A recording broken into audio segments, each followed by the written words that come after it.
En Malvinas, causa central, la historia del conflicto del Atlántico Sur la cuentan sus protagonistas y hoy tenemos el honor de estar en comunicación con Sergio Shimabuku. Sergio, decime si lo pronuncié bien, si me lo tenés que corregir. Esto lo tendría que haber preguntado antes de empezar a grabar, pero bueno, ya con Sergio también nos conocemos porque él es del Centro Combatiente de Lanús, después vamos a hablar, perdón, de Avellaneda, después vamos a hablar de eso también. Bueno, entonces también hay cierta relación y yo ya venía con el vínculo que tengo con Sergio. Sergio, ¿cómo estás? ¿Pronuncié bien tu apellido? Sí, muy bien, pero es perfecto, no hubo problema. No, la verdad que en general no es difícil pronunciarlo, pero bueno, a veces sale fácil y a veces no. No, tal cual. Eh, Sergio, yo esto te lo había preguntado, pero vos sos descendiente de japoneses. Contanos un poco tu rama familiar, digamos. bueno, no, mi familia viene de la isla de Okinawa, es una isla al sur de la isla principal de Japón, y también hay un paralelismo con la isla de Okinawa y Malvinas, porque también fue invadida, perdón, fue invadida, fue atacada en realidad por los americanos, y más o menos el periodo fue también entre abril y junio, julio. Nada más que la diferencia fue que ahí es subtropical y en la zona nuestra fue bien fría, más bien antártica o bien sureña, patagónica. No, después, por ejemplo, mi abuela y mi mamá y otros parientes familiares, ellos vivieron la Segunda Guerra Mundial, así que también tengo antecedentes por ese lado. Y también de un bisabuelo que también estuvo en la Primera Guerra. Y bueno, Pero tu ese papá, sería tu como mis mamá, antecedentes. claro, Sí, tu papá y tu mamá vinieron de Japón, sí, sí. claro. Estamos conversando con Sergio Shimabuku. Sergio, y bueno, vos cuando eh, vas haciendo toda tu infancia. Me contabas, me chusmeabas antes de empezar a grabar que viviste un tiempo en Lanús, después fuiste a vivir con tu familia, ¿no? Estamos hablando a Avellaneda hasta que te tocó hacer el servicio militar obligatorio, lo conocido como Colimba. ¿Cómo fue tu ingreso? Y entraste al grupo de artillería antiaérea 601. ¿Cómo fue ahí tu ingreso a la Colimba? Bueno, la colimba, como todo, con incertidumbre, no sé, como que uno no tenía mucha idea, pero bueno, era lo que había que hacer, como era obligatorio. Entonces, bueno, después de estar de La Plata, no, me dijeron que, bueno, que me tocaba el Mar del Plata, el grupo de artillería 601, y bueno, nos llevaron en tren, fuimos hasta Mar del Plata, y después nos tocó hacer digamos, el entrenamiento que se hace en un vivac, que es una zona de campaña, ahí muy cerca de Camet, de Mar del Plata también, digamos. Y bueno, fue bastante duro porque la verdad que acostumbrado a eso no estaba, pero yo siempre hice deporte, corrí, hice atletismo, pero de otra forma, no así, ¿no? No con soportando cosas y bueno, todo lo que trae la parte militar, la instrucción, este, y estar alejado, obviamente. Claro. Porque resaltamos esto, que el grupo de artillería antiaérea 601 está en Mar del Plata, o estaba en ese momento en Mar del Plata, que es donde te toca hacer la colimba, esto que venías recién señalando. Y Sergio, ahí esto también es importante destacar, porque también lo habías remarcado unos minutos antes de empezar a grabar, es que justamente este grupo de artillería estaba bien equipado, era todo armamento nuevo, esas artillería antiaérea.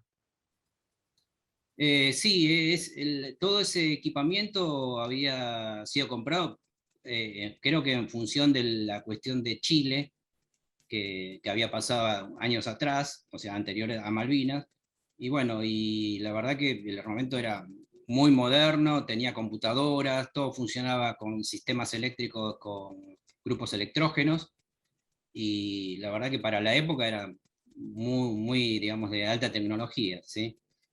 Y la verdad que el grupo de artillería estaba muy entrenado, la verdad que todos estaban como, más que, digamos, bien capacitados para ejercer digamos, el uso de los equipos, ¿sí? Y a su vez también los soldados, porque también necesitaban que los soldados estuvieran, digamos, trabajando en forma mancomunada, tanto la parte, digamos, de logística con el uso de los cañones, ¿no? Estamos conversando con Sergio Shimabuku, en 1982, soldado del Grupo de Artillería Antiaérea 601. Sergio, vos hiciste el servicio militar durante 1981, pero cuando llegamos a abril del 82 todavía no te habían dado la baja, seguías Lo que incorporado había sido. justamente a este grupo de artillería. ¿Cómo recibiste la noticia de la recuperación de Malvinas? Eh, Medio como que algo teníamos idea de que estaba pasando porque, o sea, que se estaba gestando porque, por la movilización de los equipos y de las cosas que iban pasando en el cuartel que no eran tan habituales. Entonces, sí, un poco nos sorprendió y nos dio alegría. Y bueno, era todo como mucha euforia porque en realidad nadie había estado en la guerra, pero digo, que venga, que nosotros vamos a ir a defenderlas y todo eso, pero que uno decía en su momento sin tener mucha conciencia y madurez de ese momento, pero uno lo decía porque le salía de adentro, ¿no?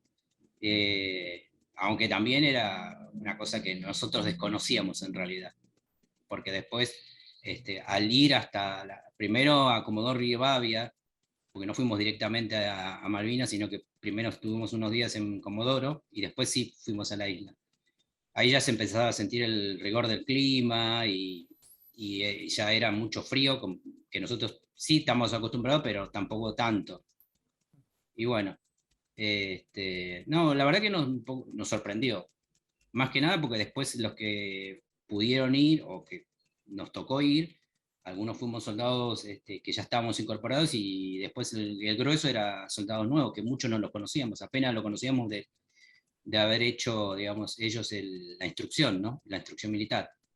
¿Y recordás, Sergio, si hubo en la unidad tuya alguna formación previa a empezar la movilización hacia las Islas Malvinas, donde les informan que van a las Islas Malvinas, o empiezan la movilización y ustedes no sabían bien? La verdad que exactamente así no sé si fue tan claro, pero sí el que íbamos a ir al sur. Claro. De Mar del Plata nos llevaron al aeropuerto, de ahí ya después fuimos hasta con un avión civil, porque era un Fokker, me parece que era, pero sin asientos y nos llevaron hasta Comodoro, ¿sí? Y de ahí cruzan a Malvinas. Sí, sí, sí. ¿Y cómo fue Ahí esa sí tuvimos que llegada? esperar para enterarnos de que íbamos a ir, ¿sí? Y ahí la llegada a las islas, ¿cómo fue, Sergio? Y la llegada de la isla, por lo que poco me acuerdo, digamos que llegamos, no sé, supongo que era la tarde, pero allá la tarde, en realidad ya tarde-noche, porque ya 5 o 6 de la tarde, a eso a medida que fue pasando más los meses, se hacía como, se cerraba enseguida y nos dejaron así cerca, ahí, digamos, en un camino cerca del aeropuerto y a esperar a ver hasta dónde teníamos que irnos para ibas a dormir, a armar una carpa, que era una carpa de 2 paños, que en realidad no tenía piso. No, otra cosa que no teníamos equipamiento nosotros para ir digamos, para ese clima, ¿sí? Digamos como con mudas, pero de ropa normal que se usaba en el cuartel, no del sur. Claro, referís a lo que era la indumentaria de ustedes, la Sí, ropa. sí, lo único que teníamos diferente era la campera digamos, que ellos decían que se llamaba de duvet, que era como una Claro, especie de pluma sintética. claro. Pero después lo demás era ropa común, la que se usaba, la chaquetilla, la bombacha verde, que era de gabardina, pero nada más, no era una cosa térmica ni nada así parecido, ¿no? Estamos conversando con Sergio Shimabuku, soldado del Grupo de Artillería Antiaérea 601 durante el conflicto del Atlántico Sur. Y Sergio, ahí ya estás en Malvinas, ¿sí? Volvemos a ese Sergio soldado, ya la primera noche con a mala sorpresa, me refiero a el clima de Malvinas, pero a partir de ese momento, ¿cómo empieza a ser la vida tuya en Malvinas? Y si recordás dónde estabas destinado ahí en las islas. Mira, hay cosas que realmente mucho no tengo recuerdo, pero en un principio si estuvimos muy cerca de la ciudad, o sea, del camino al aeropuerto, pero un poco en las afueras, este, en una carpa, ni siquiera estábamos ya todavía en un pozo, sino que teníamos una carpa grande y después los soldados teníamos las carpas comunes, la de 2 paños, ¿no? Muy cerca. Esa, digamos, que era la carpa del puesto comando del grupo mío, de la batería. Y ahí estaba la posición, pero no eran la de los cañones, solamente era digamos, de los jefes y oficiales, ¿sí? Y los soldados que estábamos acompañando. Después los cañones estaban ubicados cerca de donde estaba el radar y en el aeropuerto. ¿Tu función Que cuál era, era, Sergio? yo fui como radio operador, o sea que estaba las 24 horas con una radio tipo, creo que era Philips, así, con una antena larga. Le digo, pero yo cómo hago para llevar, porque encima, mira, por la función supuestamente tenía que tener un arma de puño, y me habían dado, ni siquiera me tenía un FAL, tenía un FAP, que era el fusil automático pesado, que ese con una mano sola no lo puedo llevar porque pesa más. Claro, déjame destacar esto, Sergio, para los que no saben de armamento, porque es importante esto que resaltás. El FAP, justamente como dice Sergio, es el fusil automático pesado. Vendría el FAL, que es el arma que llevan los soldados, lo estoy graficando, ¿no? El fusil automático liviano y le sigue el FAP. El FAP inclusive tiene bípode para Bípode, apoyarlo, sí. claro, tiene para apoyarlo porque justamente es pesado y tiene más alcance que Sí, el FAL. Es decir, que se utiliza dentro de las unidades militares para, como un fusil de ataque más importante que el FAL. Entonces, vos estabas con la radio, que ya tiene su peso, me imagino, ¿no? Que era una radio que era tipo mochila, Sergio. claro, correcto, sí. Como Y Chile y con antena como de 2 metros. bueno, con la mochila de radio operador y el FAP, o sea, llevabas unos cuantos kilos. Y además tenía que llevar una batería de repuesto, que era un ladrillo, más o menos. Y yo le digo, si me tengo que tirar cuerpo a tierra, ¿qué hago? Es decir, porque yo llevaba, si tenía que llevaba una mochila de campaña, la radio, el fusil y la batería también la tenía que llevar, porque no me podía quedar sin batería para Claro. recibir o dar información. Igual después, en la guerra en sí estuvo siempre fija, casi no. Solamente se movilizó cuando nos cambiamos de posición, pero la radio en sí nunca la llevaba, siempre era para la posición nuestra, ¿sí? Por suerte, Sí, sí, me imagino esa aclaración porque si hubiera final, sido de porque, campaña realmente no era práctico. claro. Sí, sí, tendrías que estar marchando, ¿no? También ponemos en contexto, caminando para los soldados. Si tenías que estar cambiando de posición a cada rato, Sí, sería complejo. claro, y además, mira, al principio no tanto, pero después, o sea, en función de la cuestión de la comunicación, por lo menos te lo pueden contar algunos que estuvieron en las compañías de comunicaciones, los grupos que hacían, era todo alámbrico, tenían que hacer los tendidos alámbricos, o sea que cada tanto se cortaba, igual teníamos una radio también así, para comunicarnos que fuera parte de la radio que era, digamos, de radiofrecuencia. ¿Sí? Porque por ahí en algún momento después se dejaba de lado para que los ingleses no nos captaran. Pero igual la comunicación en realidad básicamente era para dar los alertas. Y justamente sobre eso te iba a consultar. Recuerdo, estamos conversando con Sergio Shimabuku, en 1982 soldado del Grupo de Artillería Antiaérea 601, era radiooperador. ¿cuál eran las misiones que hacías vos como radiooperador permanentemente? ¿Era la comunicación entre, y es la pregunta, Sergio, para darle a las piezas de artillería el lugar de disparo? ¿Cuál era el rol que No, no, no. cumplías? No, no, en este caso la función era más o sea, general, o sea, esa parte, la comunicación la tenían directamente donde estaban los cañones, tenían un director de tiro y ahí ellos sí Mm. recibían información del radar, no de los radiooperadores. Ah, bien. Podían tener información aparte de la que recibían, la nuestra, pero la alerta ellos lo recibían del radar, no nuestra. A nosotros nos llegaba, era como digamos, un circuito aparte.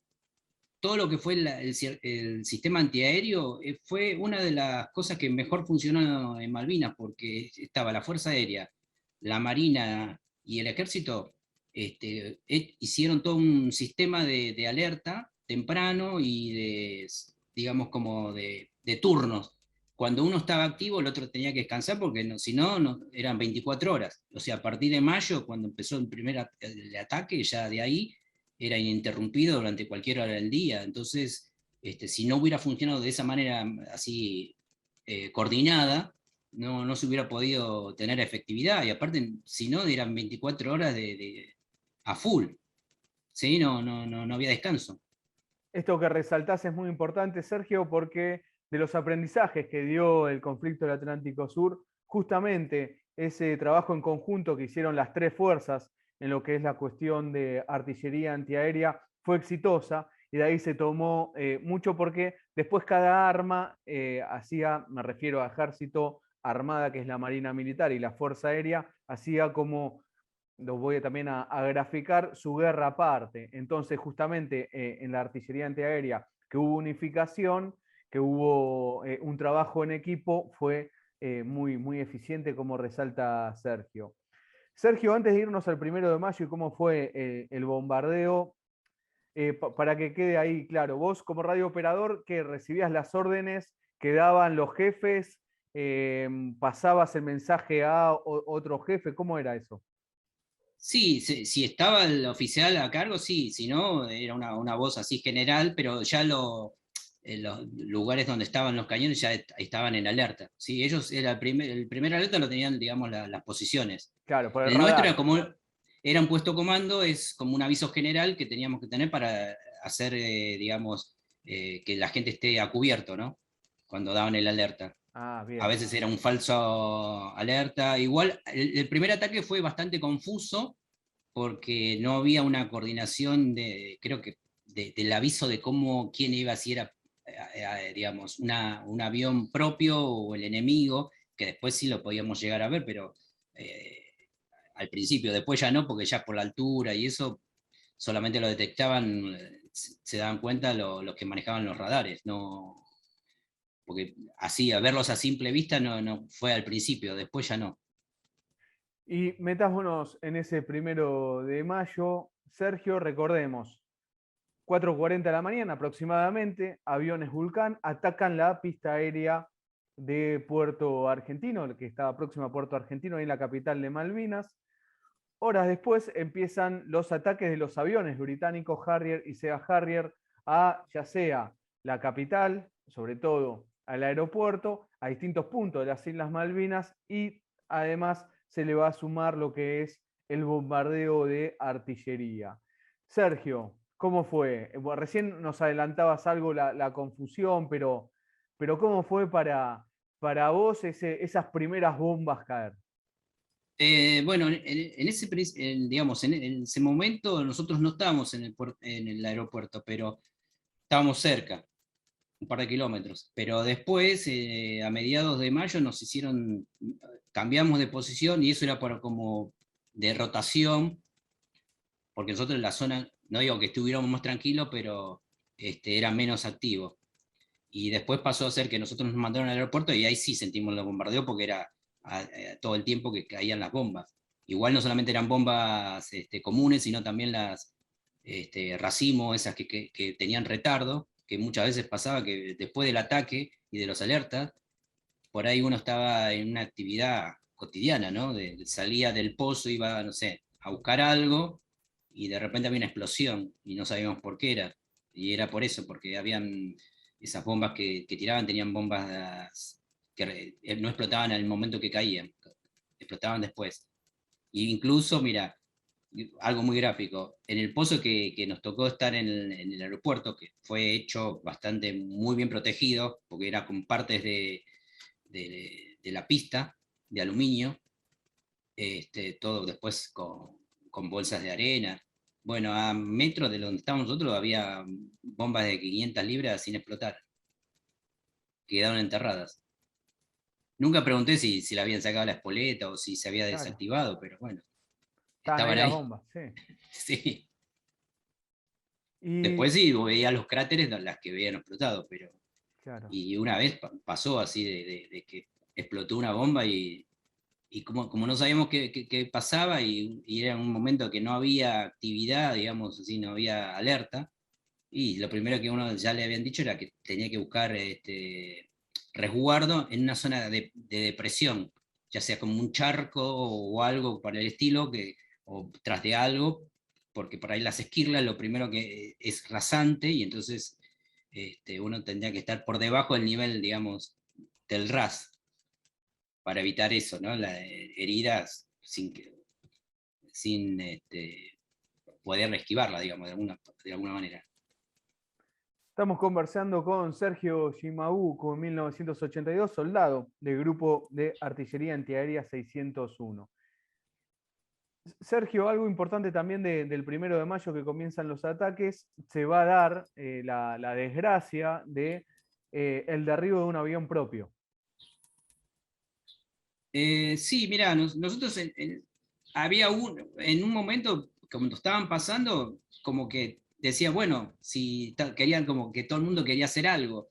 Y bueno, se podía, por ejemplo, hacer un fuego agrupado, que era un grupo de soldados que se ponían y apuntaban hacia un punto en el cielo, o sea, por donde supuestamente tendría que venir el avión, y se puede hacer un tiro, digamos, para hacer algo, digamos, pero en realidad no sé si llegaba porque tenía que pasar muy rasante como para llegar a pegarlo.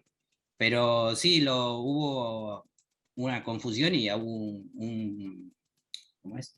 Un avión que fue, digamos, tocado, o digamos, no sé si por los cañones, no sé de quién, pero bueno, pero fue derribado por fuerza propia tropa, digamos. Claro. Vos ahí no estabas próximo donde pasó esto, porque esto fue además, como recién No, decía, no, porque en realidad vos no después la estabas en. información Claro, perdón. llega después, o sea, en el principio pues, había como fue la primera vez que dimos una alerta y que, digamos que era como una cosa que no habíamos pasado. Hasta los primeros, digamos, días que nosotros llegamos más o menos para mediados de abril a la isla. Y recién el 1 de octubre se sintió la guerra, porque hasta antes venía todo como, digamos, normal. Una actividad normal, sin ataques, se podía dormir, cada uno tenía, digamos, sus tiempos relativamente de descanso, pero a partir del 1 de octubre, del 1 de mayo ya no fue así, ya era de día había ataques por los aviones y por la noche, tarde-noche, los barcos se acercaban y nos cañoneaban. Y hacían cañoneo naval, pero mucho tiempo, y la verdad que no te dejaban dormir, tenías que estar en alerta. Y eso fue porque hasta ese momento, hasta que trajeron un cañón de largo alcance, porque hasta ahora lo que había en ese momento en la isla eran creo que los cañones de 105, Claro. los Otomelara, pero eso llegaba, no sé si a 10 kilómetros o una cosa Sí. así, no mucho más. En cambio ya el de 155 milímetros, ese tenía un alcance como más de 20 kilómetros. Sí, Pero no llegó muy a tiempo, llegó mucho después, pero igual no había, creo que uno solo hubo. claro, fueron tres y solo llegaron a disparar dos de los tres que Claro, fueron. Recordemos esto que resaltas, Sergio, también es importante. Los cañones OFMA 155 que menciona Sergio, en ese momento eran de industria nacional y Argentina tenía una gran cantidad de esos cañones y además tenían también un buen adiestramiento sobre esos cañones Y como los altos mandos creían que guerra no iba a haber, no llevan esos cañones para la defensa de Puerto Argentino, de las Islas Malvinas, durante el mes de abril. Entonces, cuando empiezan los combates, durante el mes de mayo van a cruzar 3 cañones. Y quiero también destacar esto, Sergio, que los soldados que van con los cañones son todos soldados voluntarios que le dijeron, miren, cruzamos, ya ahí estaba el bloqueo. Entonces también destacar ahí el rol de esos artilleros, soldados, porque fueron todos voluntarios con los cañones SOFMA 155, que además eran cañones de artillería, como decía Sergio, tenían más alcance que los cañones británicos, pero además se utilizaron también como fuego contra los buques británicos, ¿no? Y eso era una forma de responderle. Es muy importante eso que destacaba Sergio. Sí, otro detalle de esto, que Sí, yo lo sé porque después lo leía, pero que eran muy pesados y eran difíciles digamos, de ubicarlos, porque el suelo de Malvinas, como tiene turba, no es un suelo muy sólido, y entonces se hundía.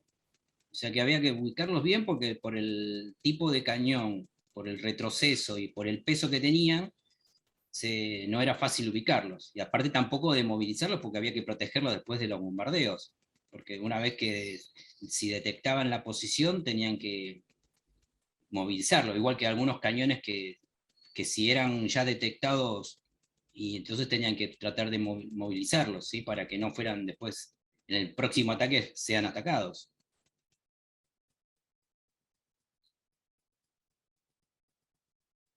perdón, estaba en silencio. Ahí Sergio, Ah, cuando empieza eh, a transcurrir los días, bueno, como decías, resaltabas antes, el bombardeo es permanente.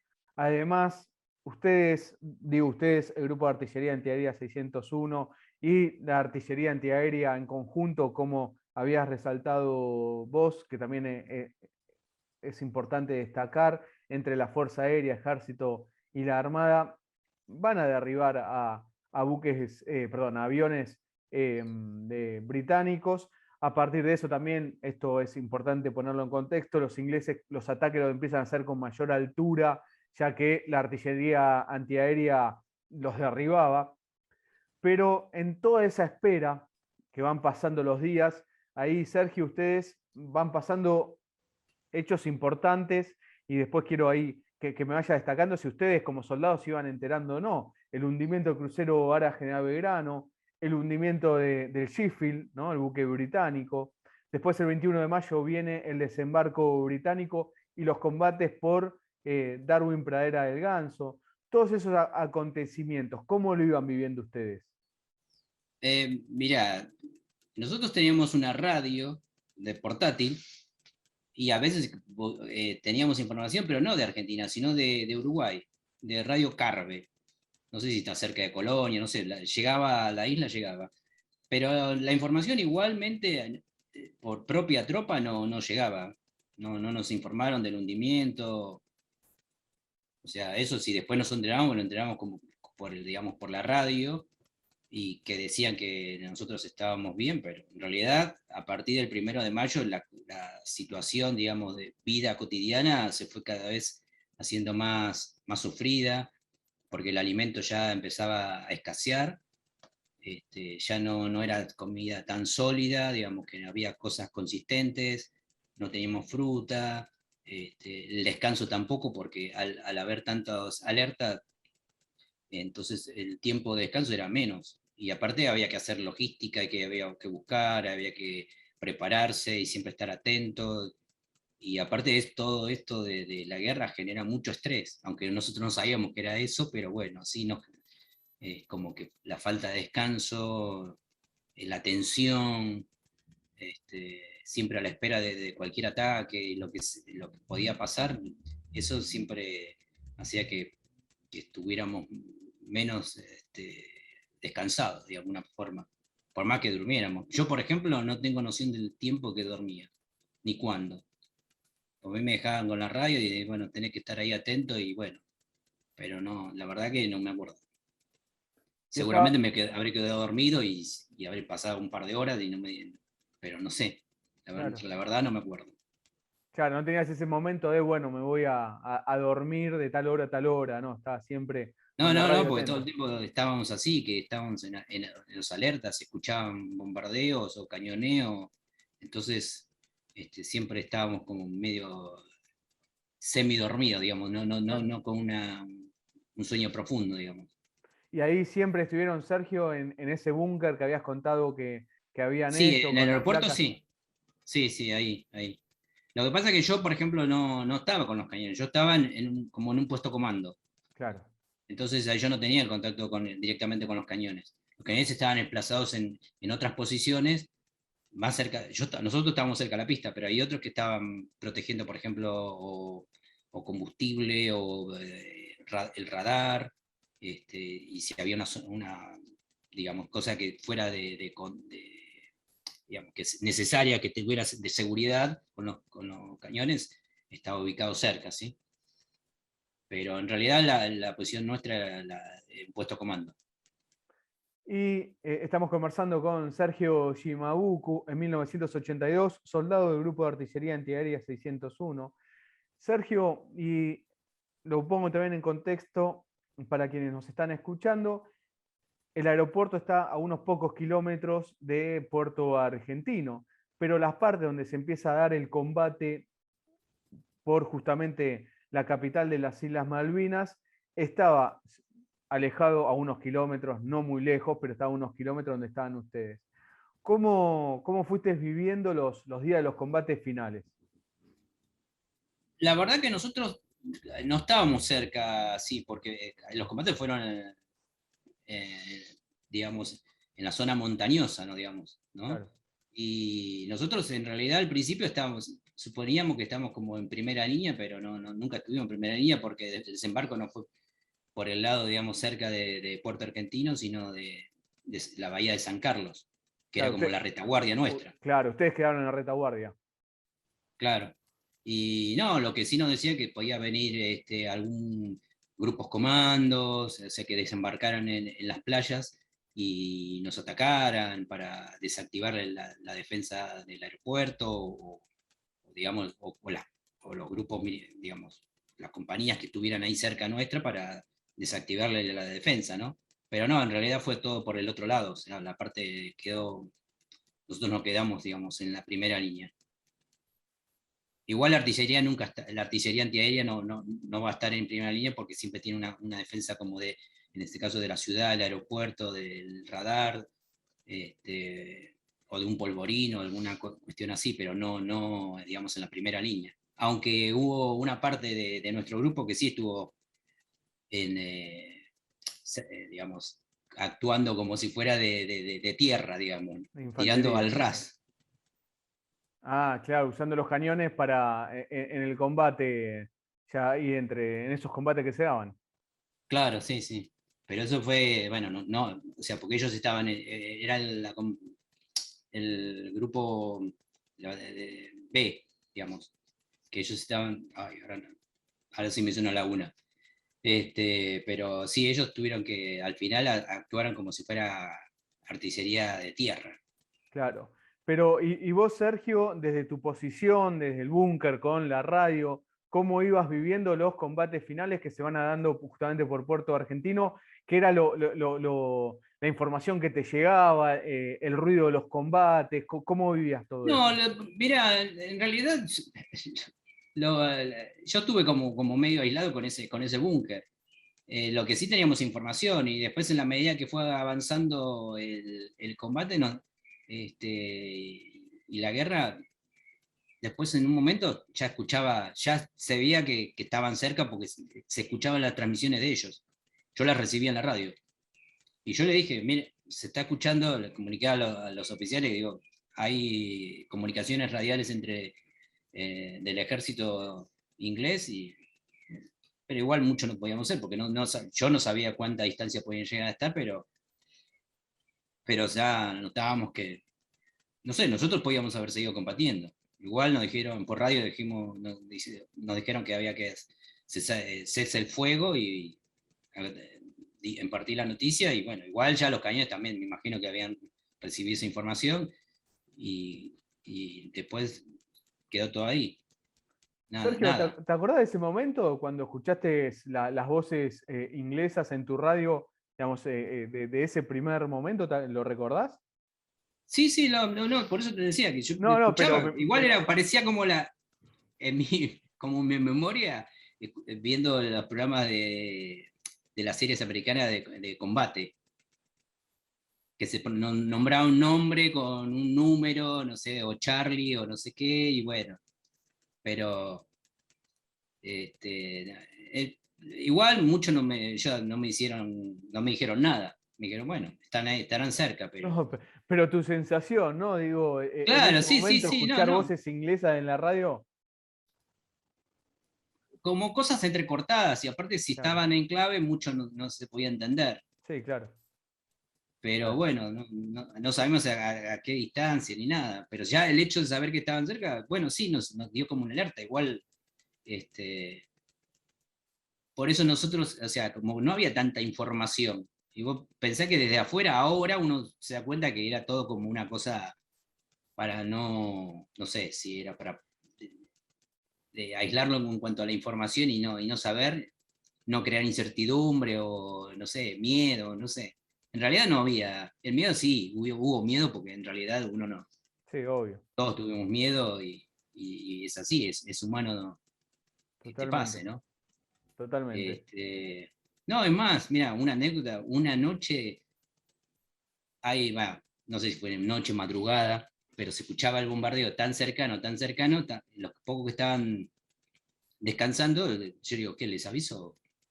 ¿Qué sentido tiene? Vamos a salir fuera del pozo y no nos vamos a morir por la sequía o por la bomba misma que nos pueda caer encima. Y decidí que no iba a decir nada y por suerte se terminó. Era como que, viste, cuando vos sentís que los pasos se acercan, bueno, como que las bombas se iban acercando cada vez más, más, más y se cortó. Se ve que hasta ahí habían llegado la cantidad de bombas que habían podido tirar, pero quedó así. Claro, qué momento habrás vivido ahí, Sergio, porque siempre es importante también destacar esto o aclarar que son ráfagas las que van llegando justamente de la artillería. Sergio, y llega, en un momento lo habías mencionado, a través de la radio, el cese al fuego, llega la rendición. ¿Cómo fue el momento que Sergio Shimabuku se tuvo que entregar como prisionero de guerra? Eh, Fue simbólico, me parece, porque nos avisaron que iban a mandar a alguien, iba a venir alguien del ejército de inglés, y vino unos, no sé, bueno, por lo menos soldados así, arriba del camión había uno solo. Y nos dijeron que teníamos que dejar las armas en un lugar, se empezó a hacer como una pira de armamento, y nada más, no otra cosa. Se dejó ahí y nos quedamos ahí. El regreso al continente fue el tuyo, ¿cómo fue? Mira, primero, después de que estuvo la rendición, nos quedamos una noche ahí y después al otro día marchamos a pie hacia la ciudad y ahí nos ubicaron en un galpón y ahí la primera cosa que nos llamó la atención fue que estaba lleno de comida, Claro, lleno, ¿eh? Todo. Igual nosotros sabíamos que la comida estaba en la ciudad y en los containers, que muchos hicieron alguna especie de incursión de así de meterse en la ciudad para poder rescatar algo de comida, porque en realidad el último tiempo de comida fue nada, era como agua. Y bueno, ahí encontramos un montón de comida, baño no teníamos, nos dejaron un tacho. Igual mucho que hacerlo segundo no se iba a poder hacer porque no había sólido, era todo líquido lo que comíamos. claro. Y bueno, muchos se atragantaron, se comieron lo que no podían comerse, digamos, no sé, en un mes de lo que habrán comido en una noche. Así quedaron después, ¿no? Bueno, ahí estuvimos, ahí mucha noción no me acuerdo, pero calculo que un par de días y después volvimos, nosotros fuimos en el buque un transatlántico del Norland Volviste el y de nombre. ahí de Puerto Argentina fuimos hasta Puerto Madryn y después de ahí ya nos trajeron a Buenos Aires, fuimos al Palomar, y de Palomar a Campo de Mayo, y en Campo de Mayo este, también, ahí nos tuvimos que quedar, digamos, como si fuera un engorde, porque en realidad estábamos mal físicamente, ¿no? Mucho bañarse, cambiarse de ropa, y, y después lo que no sé si algunos te lo habrán contado, pero que nos hicieron firmar un documento en el cual decía que nosotros no teníamos que informar a nadie todo lo que habíamos pasado, ¿sí? Igual todo el mundo lo firmó y Sí, claro. no le dio mucha importancia en realidad. Sí. Y creo que después otra cosa que nos dijeron, creo que nos pagaron, nos dieron algo de plata y con esa plata igual no sé si sirvió para algo, pero bueno. Igual no nos dejaron volver a Buenos Aires directamente. Nosotros de vuelta nos llevaban creo que a Constitución y fuimos a Mar del Plata. Y en todo Eh, ese transcurso de tiempo, Sergio, ¿pudiste hablar con tu familia? no, yo no. No, porque en ese momento mi familia no tenía teléfono y tampoco, bueno, había mucha forma de comunicarse, porque bueno, tendría que ya, si era por medio de un vecino, así, una cosa así, entonces era más complicado. Si uno tenía en la casa era distinto. Y bueno, no. En realidad después fuimos hasta Mar del Plata y después en Mar del Plata nos dieron como la licencia hasta la baja. Y recién cuando volví, una sorpresa, todo. Después una cosa grata, por lo menos para mí, fue que dentro de la colectividad japonesa, al saber que yo había vuelto, a mí junto con otro oficial de la Marina que también de origen japonés, a nosotros nos agasacaron, como que nos felicitaron por haber ido a combatir a Malvinas, ¿sí? Ah, mira. Cosa que no pasó con otros compañeros, o sea, con la mayoría, que al contrario se tuvieron que, digamos, no decir nada o bueno. Y Este, Sergio, ahí el regreso a tu casa, ¿cómo fue? y bastante emotivo, porque en realidad a mi mamá y a mi papá los agarré de sorpresa que había vuelto, ¿sí? Claro. Sí, sí, fue muy emocionante, a pesar de que los japoneses son bastante como secos o cortos en cuanto a lo sentimental, ¿no? Es más, estando en Malvinas, mi papá nunca había escrito una carta, y por lo menos a mí, y la primera carta que recibí, y encima que todos los demás habían recibido ya, digamos, apenas ya habían estado en Malvinas y empezaron a recibir cartas, y no sé, a mí me pasó como no sé si 15 20 días, un mes, y ahí recibí la primera carta, y bueno, la verdad que fue muy emotivo, digamos. Claro. ¿La tenés la carta todavía, Sergio? Sí, sí, sí, sí, la tengo. Eso es una reliquia, Sergio, ¿eh? Sí, es más, también lo que tengo es una carta de un primo que yo no la recibí en Buenos Aires, la recibí, en Buenos Aires, no la recibí en Malvinas, sino que la recibí en Mar del Plata, porque me dieron una caja con cosas que me habían mandado y nunca me llegaron a Malvinas, ¿sí? Claro. Y entre esas cartas, una carta que fue censurada, decía Ah, ¿sí? censura militar, ¿sí? Ahora Em, medio como que tenía una cinta de esas de papel, de esas de pintor, pegada y con un sello rojo que decía censura militar. No sé qué buscaban encontrar, digamos, en las escrituras, porque la verdad que era más bien coloquial para saber cómo uno estaba, que te mandaban fuerza, apoyo, no otra cosa. todo eso lo tenés guardado, Sergio. Eso sí, sí, sí, algunas cartas tengo así, es Todo eso más, me reliquia, decían sí. que no había que contar, y yo, no sé, por ahí no sé, no las encontré, no sé si las recibieron o no, tampoco. Claro. Cartas que hacía como descripción del paisaje, de la situación, así, y toda buena onda, en realidad para dejar tranquilidad a la familia, no tanto por lo que pasaba en realidad, pero sí para Lógico. aquietar, acalmar, ¿viste? No sé, eso es lo que me pasaba por mí en ese momento. Estamos conversando con Sergio Shimabuku. Sergio, y regresás de Malvinas, ¿cómo es tu post-conflicto? Post conflicto, previo a Malvinas, yo estaba trabajando en una empresa que era, digamos, estaba en Argentina, pero eran japoneses los dueños. Y era una importadora. Y ellos en ese tiempo empezaron a tener sucursales en distintas partes de América, de Sudamérica, oficinas. Y después de volver, yo volví más, calculo que fue para agosto, septiembre a la empresa. Y antes de fin de año me propusieron si yo quería ir a Bogotá, a Colombia. Y la verdad que yo nunca había viajado, salvo el avión, ese vuelo que fui a Malvinas, no había viajado nunca en avión. Y tampoco había estado solo, así que fue una experiencia buena, digamos. Era como tirarse a la pileta, porque en realidad yo Claro, no sabía mucho qué iba a hacer, seguramente era, yo decía, era algo administrativo como lo que había estado trabajando en la empresa. Yo había sido cadete, pero más o menos las cosas de oficina, eso lo sabía, lo manejaba. Y bueno, por ahí fue ese viaje y esa estadía de estar en otro país me sirvió un poco como eh, una cuestión psicológica para mí, porque yo dejé de hablar de lo que pasó.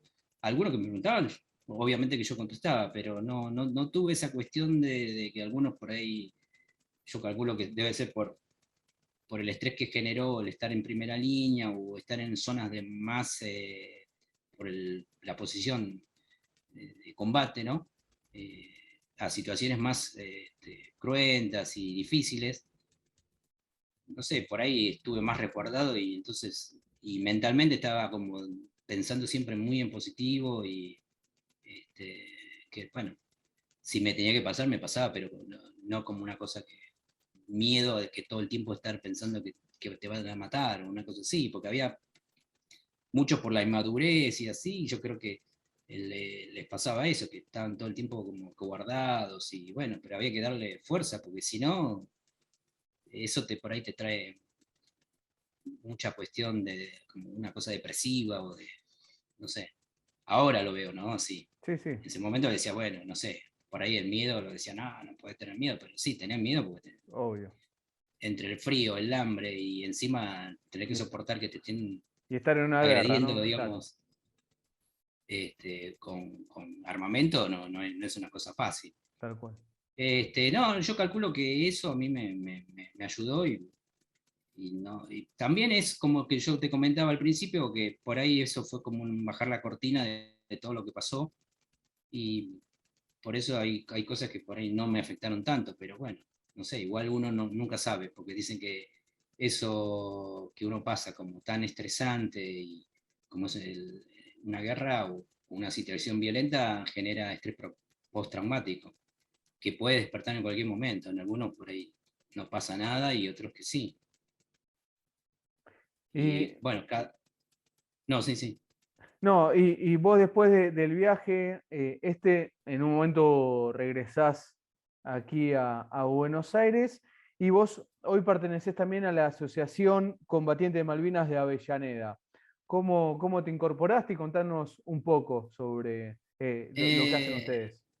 Al principio yo cuando volví no me conecté con ninguna agrupación ni institución de veteranos.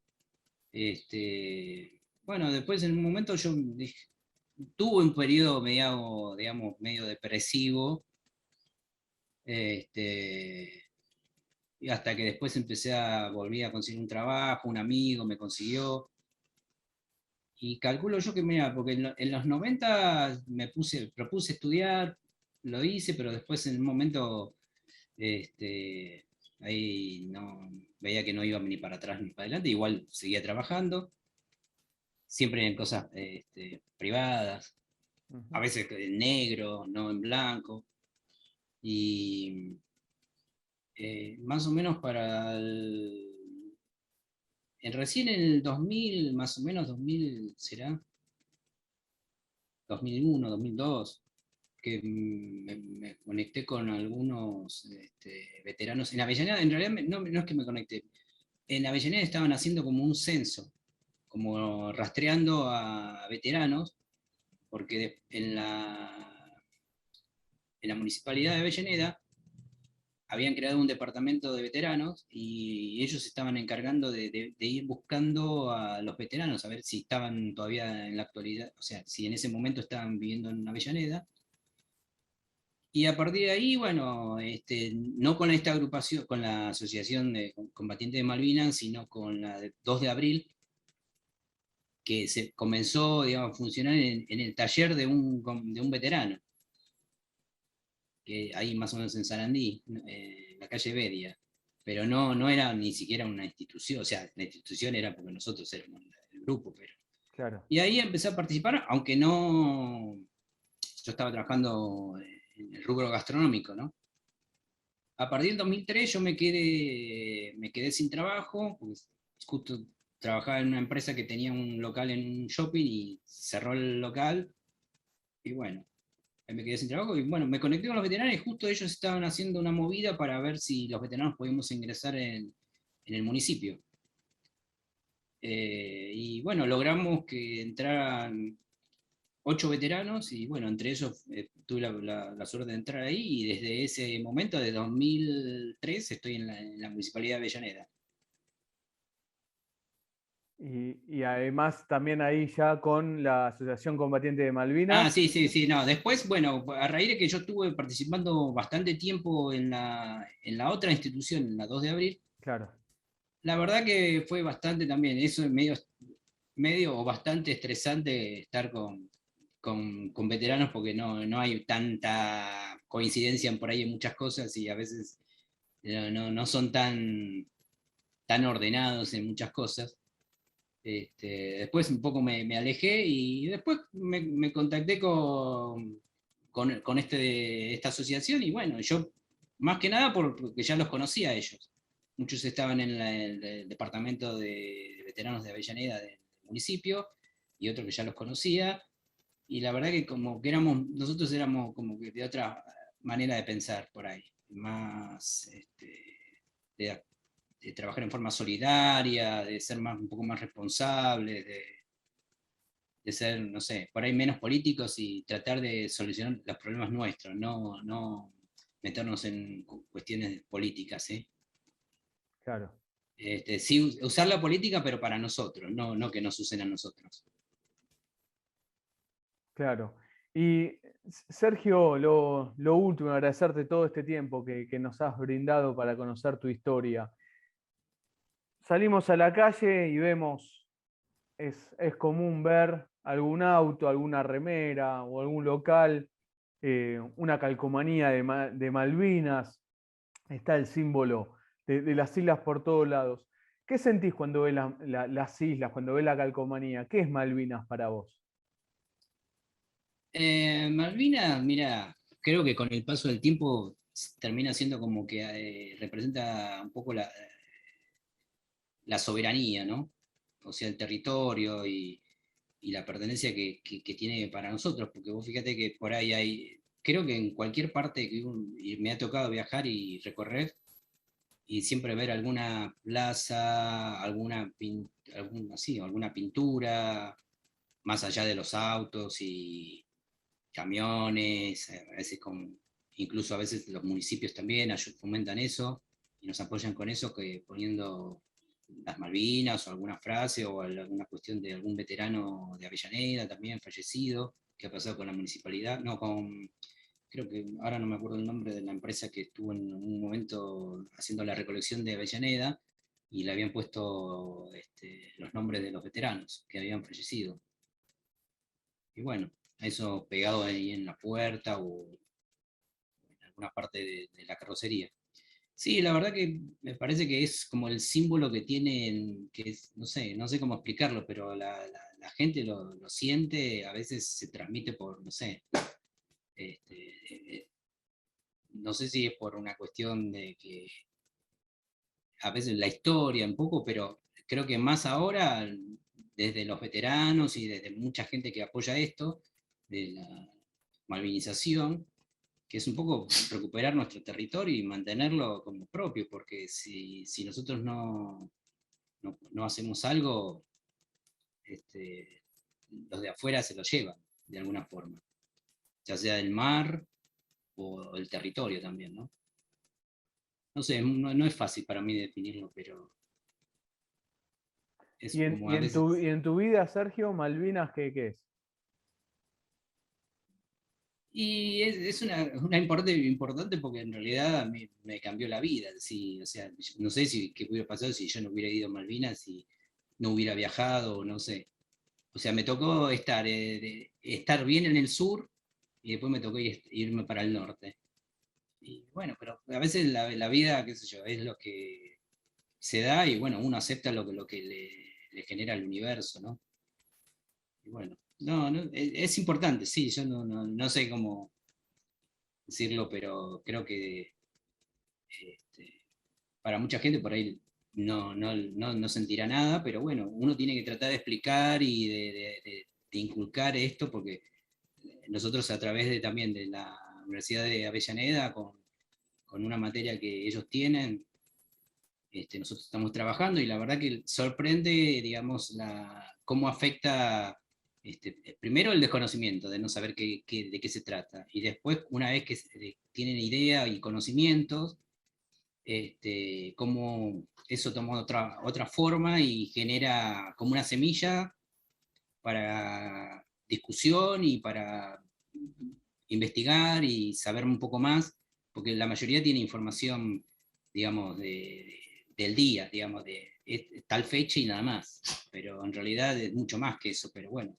eso lo genera, digamos, a través del conocimiento, ¿no?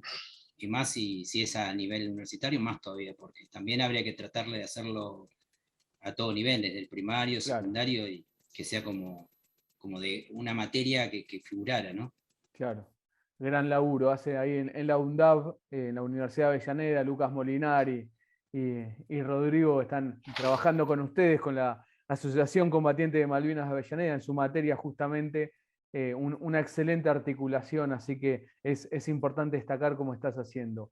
Sergio, agradecerte todo este tiempo que nos has brindado para conocer tu historia en el conflicto Atlántico Sur, pero en especial agradecerte por lo que han hecho en 1982, cómo han defendido a la bandera celeste y blanca, cómo han defendido no solo a nuestro país, sino a la región de una nueva agresión de un país extranjero que vino a robarnos nuevamente. Ustedes, los soldados, eran el pueblo argentino en armas defendiendo a la patria, defendiendo a la nación, y lo hicieron de la mejor manera. Y nosotros, el pueblo, estamos completamente orgullosos de ustedes y para nosotros ustedes son nuestros héroes de Malvinas.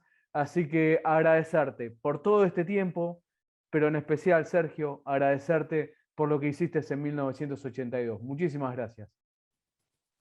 Bueno, yo también te agradezco por la entrevista y no sé, la verdad que no es fácil hablar tanto, pero bueno, yo más o menos de lo que me pude acordar, yo lo relaté. Así que bueno, muchas gracias, ¿eh? Muchísimas gracias. Sergio Shimabuku pasó por Malvinas Causa Central.